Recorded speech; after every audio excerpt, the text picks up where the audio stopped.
Okay, so at least like once per video, I say he's one of my favorite characters. She's one of my favorite characters. So I decided, screw it. I'm just gonna do a top 10 list and just have it set in stone. My favorite characters, so people can know when I'm bullshitting and when I'm not. This is actually kind of the name of this video is kind of a misnomer. This is not my top 10 comic book characters or even my top 10 superheroes. This is my top 10 powered character, not even powered, my top 10 characters from Marvel and DC comics. If I was including, Image and Dark Horse and even Vertigo, it would be too hard. It would be too hard for me to pare it down. So I had to stick just to the main Marvel DC universes. So that the name isn't quite as catchy. My top 10 characters from Marvel and DC books is not as catchy as my top 10 favorite characters. So, but I even had trouble paring it down just to 10. So I had to do some honorable mentions. Honorable mention, not in no particular order. The honorable mentions are Fantastic Four. I like all the Fantastic Four, but specifically Mr. Fantastic is my favorite member. Pretty much entirely because of Hickman's run. Hickman's run, Mr. Fantastic was a really interesting character and a really fascinating one. Everything with his father and his kids and the council that he met in the very beginning of his run. Really, really good. Reed Richards, pretty awesome. Swamp Thing, I've never read the... I'm going to try to angle it this way. I've never read the Alan Moore Swamp Thing. I've only read the New 52 one. What a poser, am I right? But New 52 Swamp Thing, specifically Alec Holland. He's a really awesome guy. He's a really interesting character. He's so interesting, in fact, that he does not become Swamp Thing for the entire first trade. Can you think of another hero that spends their entire first story arc as just themselves and not like their alter ego at all? I can't even think of another, Born Again, which it was, well, not a first story arc, but Born Again is like the biggest one I can think of, or even the only one I can think of, where the hero was just their alter ego, was just their normal self and not their alter ego the entire time. Rambling, too much rambling. Red Hood, Jason Todd. I really like Red Hood. I like any character that kind of gives Batman shit, so Red Hood is probably the number one shit giver to Batman. So he's up there. He's kind of, I guess I could kind of say he's like the DC Punisher. I'm not a big Punisher fan though, so I don't know if that's a quality description, but he's awesome. If I lived in Gotham City, I would want someone like him shooting, and I would want him to shoot the Joker. Like, please. Same reason I like Red Hood, I like Huntress. She's also a member of the Batman family who doesn't give any shits about Batman. I like the Helena Bertinelli one, I've never read anything with Helena Wayne in it, so I can't say anything about her. She's also paired up with Aggression, so that gives her a little boost. Speaking of boost, Booster Gold and Blue Beetle, I like these guys a lot. They have a good balance between being funny and being dramatic, especially Booster. All the stories about him are really good, and then they get even better when occasionally Ted shows up. So those guys are awesome. Jonah Hex. This is going to be I don't want this to spoil things. Let's see this. Jonah Hex. Jonah Hex, I like cowboys. I like westerns. And he's the biggest western comic book character. So that's cool. He also probably has the worst life I can think of any fictional character. At least off the top of my head, I can't think of a guy who has a worse life than Jonah Hex. But he doesn't complain about it. So that's pretty admirable. Okay, Ant-Man, Hank Pym. Again, I like characters that fuck up a lot, and you'd be hard-pressed to find a character, maybe another character later on this, but you'd be hard-pressed to find a character with more fuck-ups in his history than Hank Pym. But he keeps trying. He doesn't excuse himself. He seeks redemption, which he never can quite attain, which is a realistic thing, that, redemption out in the real world isn't something that, you gain 50 redemption points. It's something that, you can never quite shake some kind of, some of the stigma of things you do. And I really appreciate that about the way people deal with Hank. I think he needs more respect. Unfortunately, since Marvel always bends over for the movies, and Scott Lang's the movie Ant-Man, we're probably not going to see that much of him from now on. I wonder if they're going to, I know he's old in the Ant-Man movie. Are they going to do some bullshit where they, Hank Pym somehow becomes old? Probably. Constantine. Speaking of guys who fuck up a lot, Constantine's another guy who, he's just such a bastard. He fucks up a lot, and he goddamn it, he tries. And he kind of gives a shit. That's pretty much the only way you can describe him, is that he kind of gives a shit. And he's willing to do kind of the stuff that other people aren't. So, this is the New 52 Constantine. I've read that Garth Ennis Hellblazer and the New 52 Constantine and some of the Delano. Those ones are really fucking dark. This one is pretty dark. It's not as neutered as you would think it would be, but still not quite as good. And his show is awesome. Wonder Woman. Wonder Woman's on here just getting an honorable mention because I put her on the same level as like Batman and Superman now. I didn't really pre-New 52. I didn't really care for her that much, but she's on this list primarily because she had like a meteoric rise to me liking her just because of the New 52 Wonder Woman. Really, really good series, and she's awesome in it. The last honorable mention is the Guardians of the Galaxy. I really like the Guardians of the Galaxy pre-movie, I want to say. I liked them before the movie came out. So I got to get my hipster credential out there. I liked them before. What was the first big thing they were in? They were in Avengers Earth. I forgot to mention that in my review. They were in Avengers Earth's Mightiest Heroes, and Rocket Raccoon was in Marvel vs. Capcom. But I liked them even before that. I liked them right from the original Abnett and Lanning stuff. For the record, Star-Lord's my favorite member, though. Maybe after I read his solo series that's going on right now, he might rise. But I'm not going to put an entire team on a list of my top 10 favorite characters. That's cheating. So, okay, on to the top 10 actual favorite characters. Number 10 is the Eric O'Grady Irredeemable Ant-Man. This guy is really fun to read. A lot of people, I think, maybe I'm just projecting here, but I feel like a lot of people say that Spider-Man is like the ultimate representation of nerds, like in comic books. He's like the guy you think of. He's like the ultimate representation of the comic book reading audience projected into a comic book. I disagree. I think Spider-Man is who people wish they were. Spider-Man he's smart, he's handsome, he's athletic, and he's a victim. He doesn't fuck up. Bad things just happen to him, and he's just like, ah. And I think everyone likes to feel that way sometimes. That like, I don't fuck up. It's just the world that screws me over. But we do fuck up a lot, humans. And Eric Grady is the ultimate comic book fuck up. He doesn't do anything good in the entire series. It's called the Irredeemable Ant-Man, and goddamn it, does it earn that moniker. He spends most of his time as Ant-Man spying on women and exploiting dates out of them by like saving them from impersonators and being like, why don't you go on a date with me? And they're like, okay. Really fun. You can kind of see it. Just try not to look at the next cover for his costume is really cool. It's actually my favorite Ant-Man costume. Let's see if I can find it. There's a good shot of it. I think that one looks so much cooler than all the other Ant-Man costumes. It has jets so it can fly. That's a funny cover. Yeah,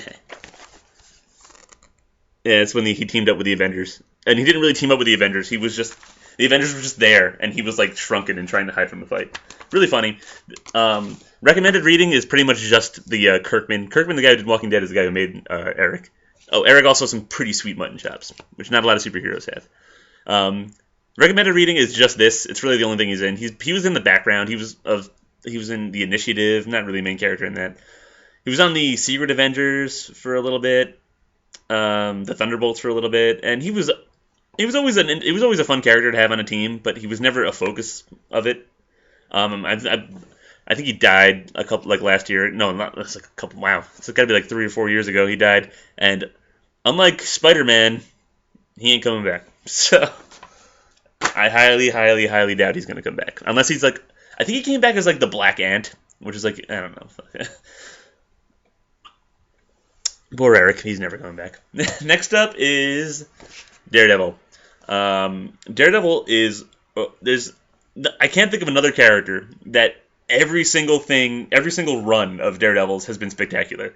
The Stan Lee stuff is Stan Lee. I think is a little overrated. Stan Lee. Stan Lee stuff is okay, but we got the Frank Miller stuff, all fucking golden. The Brubaker stuff, all fucking golden. The Bendis stuff, all fucking golden.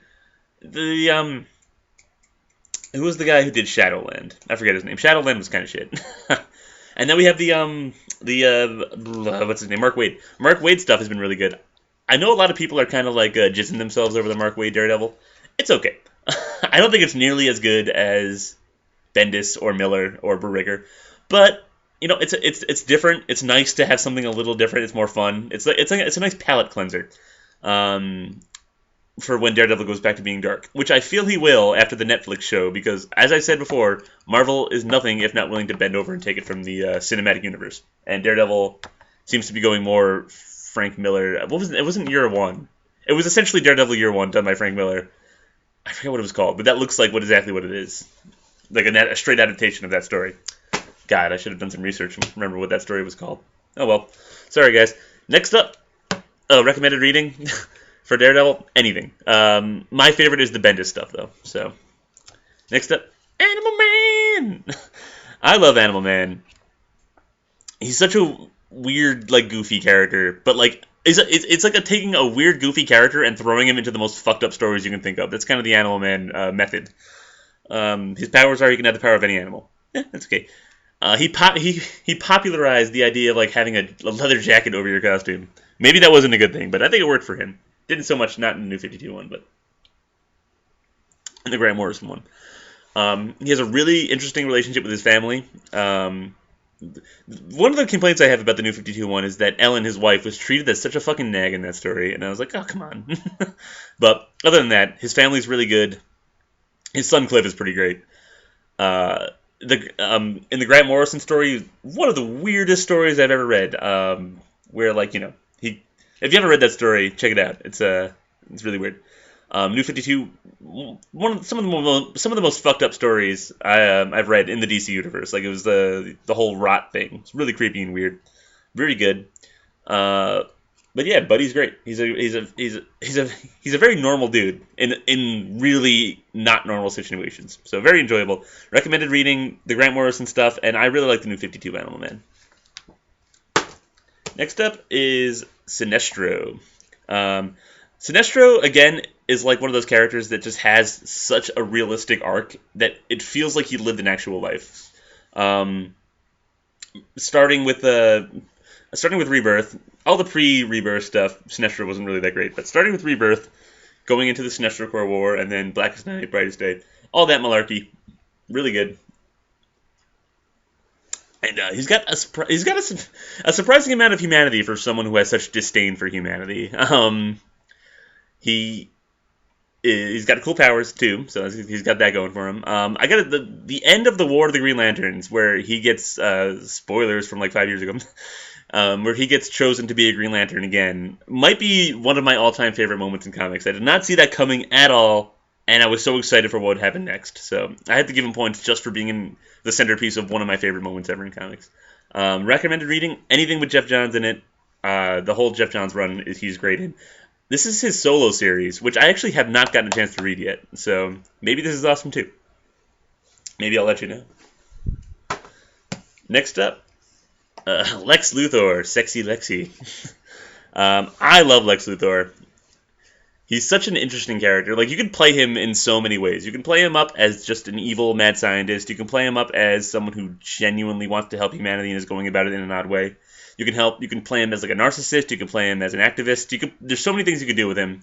And I always like the smarter characters, and yeah, I like smarter characters. I don't know where I was going with that. I like stupid characters too, so I like characters with some degree of intelligence, whether it be low or high. That's really narrowing it down. But Lex is awesome. Any story, I like him more than Superman. Any story told from his perspective is very interesting. And the way he gets around things, the way he thinks about things is very cool. When a good writer gets a hold of Lex, it's something special, I think. Recommended reading, this is Lex Luthor Man of Steel by Azzarello. Really good. Also really good was Paul Cornell did Action Comics starring Lex Luthor for a year. Right after Blackest Night. Really, really fucking good. I would recommend that even more than this. I just didn't have that in trade, so it didn't fit with my theme of having a pile of trades. That was really, really good. Paul Cornell Action Comics. Check that out. And Forever Evil. He was also really good in that. So, Lex Luthor, really awesome. Looking forward to seeing what Jesse does with him.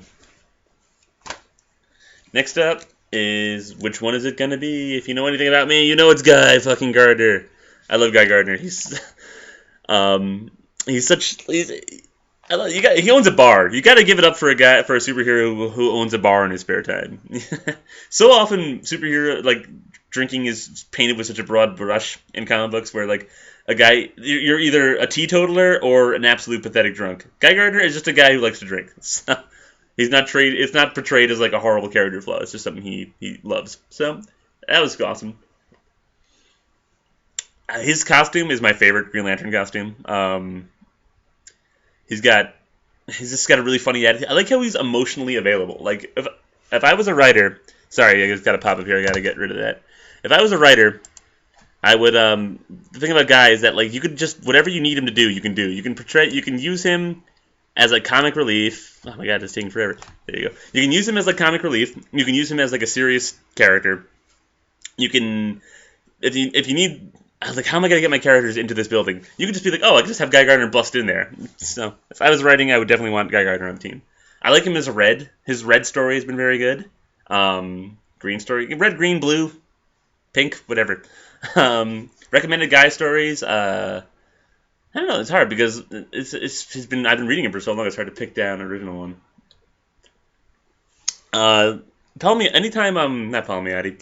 Tomasi writes Guy Gardner, it's pretty good. So anything with, and the Red Lantern series has been really good so far too. So, but I wouldn't start with that. Yeah, just read anything with Jeff Johns or Tomasi with Guy. Will we ever get to see him in a movie? I don't know. He's not as popular as I don't think he's as popular as Jon Stewart or Kyle Rayner or Hal Jordan. But he was number 2. So if they go in order, they can go for him next. Again, I haven't been numbering these. I'm an asshole. Okay, well, this is number 4.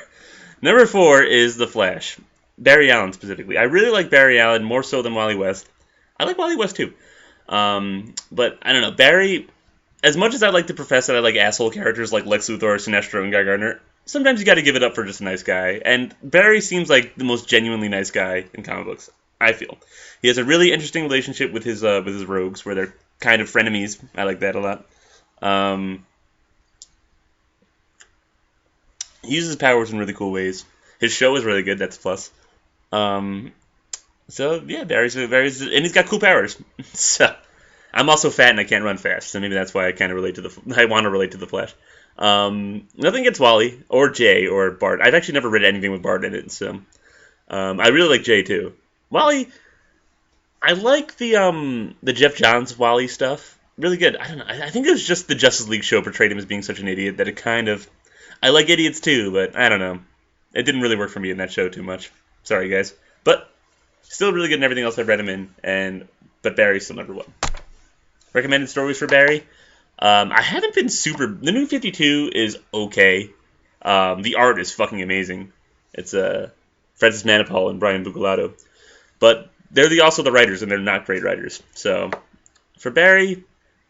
I liked Flash Rebirth. I liked everything pre-Flashpoint, but post-Flash Rebirth, like the dastardly death of the Rogues is really the only major story arc in that. That was really good. He's kind of in a shitty place in the New 52 right now. I kind of gave up on reading him. So maybe because the show's doing good, maybe they'll put a higher quality writer on it. No offense to these two, it wasn't really that great. Good art though. No, that actually reflects, because they're the writers and the artists. When it was okay when they were drawing and writing it, but when somebody else was drawing it, it became like abysmal to read this. So pretty much just on the strength of the art alone.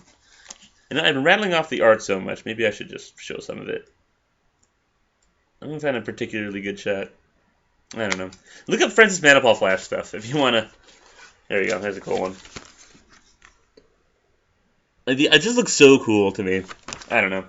But that's that. Number 3, The Question. This guy, if you want to know, I did a whole entire 40-minute review of just The Question in general. So watch that if you want to see what I think about him. Really good, awesome character. Really awesome detective. Underutilized. Should be in more stuff. I'm hoping he's in the Arrow show soon. And I'm hoping they fix his story, because New 52 Question has been letting me down. And I'm cool with Renee too. But Vic's my man. Number 2. This is Aquaman, my favorite superhero. Aquaman is great. He's got the perfect mix of being a badass and like a jokey underdog type. That's perfect. I love underdog types. New 52 Aquaman, brilliant. I'm sure you've heard that before, but I really enjoy it. But yeah. Looking forward to seeing Jason Momoa play him in the movies. Hopefully that ups his profile even more. It's been upped a lot recently, so I'm glad to see that. Hopefully Jason Momoa ups it even more. He's got cool powers. I like Mira. They've been setting Atlantis up really well in the New 52. That was always a problem, is that it was hard to care about Atlantis, but they set up Atlantis really well. I felt like at this point where I am in the series, I think I'm finished with Jeff Johns stuff. It felt like they were kind of setting up like almost Game of Thrones kind of thing going on, where there's the 7 seas and the 7 kingdoms in Game of Thrones. They have the 7 seas, and each one of them is a kingdom, ruled by a different offshoot of the original Atlanteans. So really good. I'm hoping that continues. Number 1, my favorite comic book super character is Captain fucking Cold. Captain Cold is great. He's almost like the supervillain version of Guy Gardner, honestly. He's kind of like a beer-loving, blue-collar supervillain who has no desire to kill anyone, no desire to take over the world, just wants to kind of use his powers to get a leg up on life. He has a really shitty past, but it's not like let me get my tie straight. It's like a really shitty past, but it's not like treated like a sob story. It's he's just like, yeah, I had a shitty life. My dad sucked. He's really cool. He had a cold gun for most of his life, but I don't mind the power thing. I know a lot of people are against it, but it didn't really bug me that much. It makes sense. Like, Flash should easily be able to kick his ass when he doesn't have powers, but whatever. It's comic books, so you have to accept the fact that Flash should easily kill everyone he ever fights. So you have to kind of accept that fact. I'm not anti or pro him having a gun over weapon or weapon over gun. You can't say the rest for the rest of these guys. Like Heat Wave, I hate it when they gave him powers because he looks really bad. Other than that, Wentworth Miller is playing him in the Flash show, Captain Cold, that is, which he's been doing pretty good. It's a little different than the comic book version. Like he seemed more willing to fuck with people in the show than he would always try to avoid fucking with people in the books, which I always liked. It was like a last resort kind of thing. In the show, he seemed perfectly willing to derail a train full of innocent people. I guess you could argue he assumed the Flash would help him, but... Speaking of in New 52, they redesigned... Well, I think that's one of the best costume redesigns, in my opinion. It takes a goofy costume, reinterprets it to be kind of cool, but still retains... You still can tell who he is, and it still retains the essence of the original costume. That's pretty hard to do. Not a lot of times I can say they did that. But yeah, Captain Cold, awesome. Whenever he's the feature character in a story, I always really, really enjoy him and enjoy reading it. Every time there's a close-up of Captain Cold's eyes, you can tell it's a good book if it has one of those. Recommended reading. Oh, I forgot to recommend reading my question and Aquaman. Watch my question review for that. Aquaman, New 52, really good. That's pretty much it. I can't really say that much about past Aquaman stories. There was... The Water Bear story was kind of interesting, but I've only read the first trade because they haven't released any of it. Didn't really like the Artie Joe story that much. Even after Arthur came back, I still was like, this is kind of lame. But for Captain Cold, recommended reading, Jeff Johns' Flash, the ongoing from the Wally West stuff. Rouges Revenge, really, really good. This is Rouges Rebellion. This was okay. Also, Captain Cold wasn't really in this that much. I didn't like what this book did to Mirror Master, but I'll get to that later. But Rouges Revenge, which was a Final Crisis tie-in, really fucking good. Anything with Jeff Johns and Captain Cold, that's a good mix. New 52 has been... I think they handled Captain Cold really well in the New 52. For even regardless of what you feel about the power thing, personality-wise, he was done really well, I think, and they captured him a lot. Who was I going to complain about? Oh, God, it's going to kill me now. Keep talking about Captain Cold. This is going to kill me. I just said like 5 minutes ago I'll get back to that. Oh my God, this is killing me. Look at Captain Cold's six-pack abs, but I think I'll get back to that. I'm sorry. Yeah, I can't think of it. Sorry, guys. If you really want to know what I was thinking of, ask me a question and I'll respond to it. But anyway, those are my top 10. Just to recap, Captain Cold number 1, Aquaman number 2, Question number 3, Flash number 4, Guy Gardner number 5, Lex Luthor number 6, Sinestro number 7, Daredevil number 8, Ant-Man number 9, and I forgot one of them. Oh, no. God damn it. Who did I forget? Did I forget somebody, or did I fuck up the counting? What a fucking great video this is, don't you know? Oh well. Maybe I fucked up the counting. I gave you a bunch of floaters before that. Guardian. I can't put. I'll put Star-Lord. If I messed up the counting and only did my top 9, then I'll put Star-Lord at number 10. But this was a great video. All right, guys. Thanks for watching it. Thanks for watching me embarrass myself with the last 5 minutes of this video. See you guys next time.